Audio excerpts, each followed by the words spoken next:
YSR Congress party నాయకులు శ్రేణుల్ని target చేస్తూ Telugu Desam party Pulivendula ZP ఉప ఎన్నికల్లో జడ్పీటీసీకి సంబంధించినటువంటి ఉప ఎన్నికల్లో ఏదైతే దాడులకు దిగుతున్న పరిస్థితి ఉంది, ఏదైతే వైఎస్ఆర్ కాంగ్రెస్ పార్టీ నాయకులను హతమార్చేటువంటి కార్యక్రమంలో టార్గెట్గా పెట్టుకొని మరి కొంతమంది నాయకుల్ని ఇచ్చేస్తున్న పరిస్థితి అయితే ఉంది.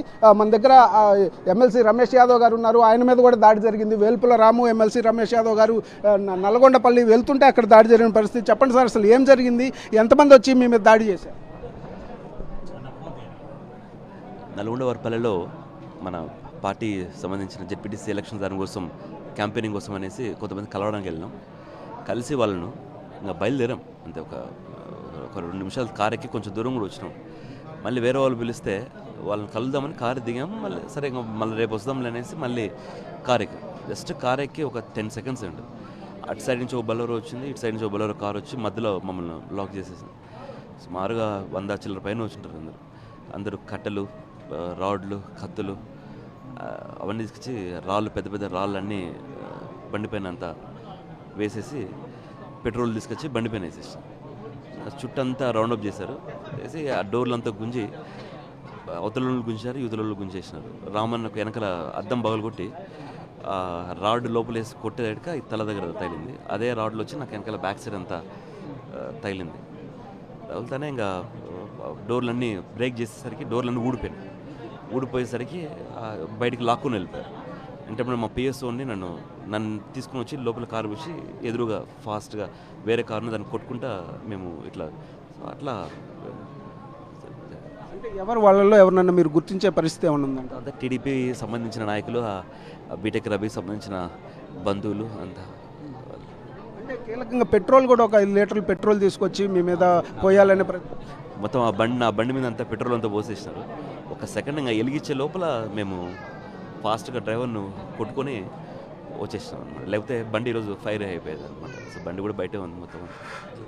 వేల్పుల రాము పరిస్థితి ఎట్లా ఉంది? అన్న ఇప్పుడు ట్రీట్మెంట్ కోసం, స్కానింగ్ కోసం తీసుకున్నారు. సో అన్నకు బాధ అయినాయి దెబ్బలు. అన్న ఇట్లా బయట గుంజుకొని వెళ్ళిపోయారు.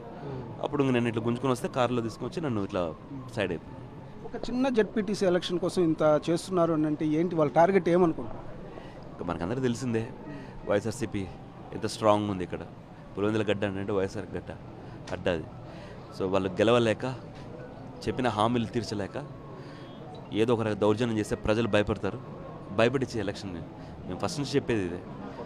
ఫ్రీ ఎలక్షన్ జరిగితే భారీ మెజార్టీ మేము గెలుస్తాం, ఇట్లా జరిగితేనే వీళ్ళదు. సో వాళ్ళు భయపడిచి ఎలక్షన్ చేయాలని చూస్తారు. నిన్న ఒక దాడి జరిగింది, మళ్ళీ ఈరోజు మీ మీద ఒక ప్రజాప్రతినిధి అయిన మీ మీద దాడి జరిగింది, ఒక కీలకమైన నాయకుడి మీద దాడి జరిగింది. పోలీసులు ఏం చేస్తున్నారు? నేను చెప్పేది అదే కదా, పోలీసు వాళ్ళు కంప్లీట్గా వన్ సైడ్ కుటుంబ ప్రభుత్వానికే సపోర్ట్ చేస్తున్నారు. అదే కనుక పోలీసులు మా దగ్గర నుంచి కరెక్ట్గా ఒక 50 మీటర్స్లో మొత్తం పోలీస్ పెట్రోల్లో ఉన్నాం. మేము ఫాస్ట్గా వచ్చి ఆడ కొడుతున్నారని మా బండ్లు చూసి అప్పుడు వాళ్ళు పోలీసులు పరిగెత్తారు. అప్పుడే నాకు అర్థమైంది ఇంకా ఏమీ ఇక్కడ కరెక్ట్ 50 మీటర్స్ మాకు ఇన్సిడెంట్ జరిగే దగ్గరికి, ఆ పోలీసులు ఉండే దగ్గరికి 50 మీటర్స్ మేము కార్లో ఫాస్ట్గా వస్తే అప్పుడు పోలీసులు పరిగెత్తుకుంటూ పోయారు. అది పోలీసులు చేసిన పరిస్థితి.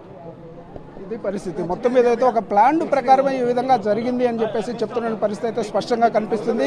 వాళ్ళని హత్య చేసేందుకే పెట్రోల్ని కానీ, కత్తులు కానీ, ఇట్లాంటి రాడ్లు కానీ ఇవన్నీ కూడా తీసుకొని వచ్చి మరి దాడి చేసిన పరిస్థితి అయితే ఉంది. వైఎస్ఆర్ కాంగ్రెస్ పార్టీని ఎన్నికల్లో నిలవరించేందుకు ఈ విధమైనటువంటి అరాచకానికి పాల్పడుతున్నారని వాళ్ళు చెప్తున్న పరిస్థితి అయితే స్పష్టంగా కనిపిస్తుంది. కెమెరామెన్ రాముతో శ్రీనివాస్, సాక్షి న్యూస్, కడప నుంచి.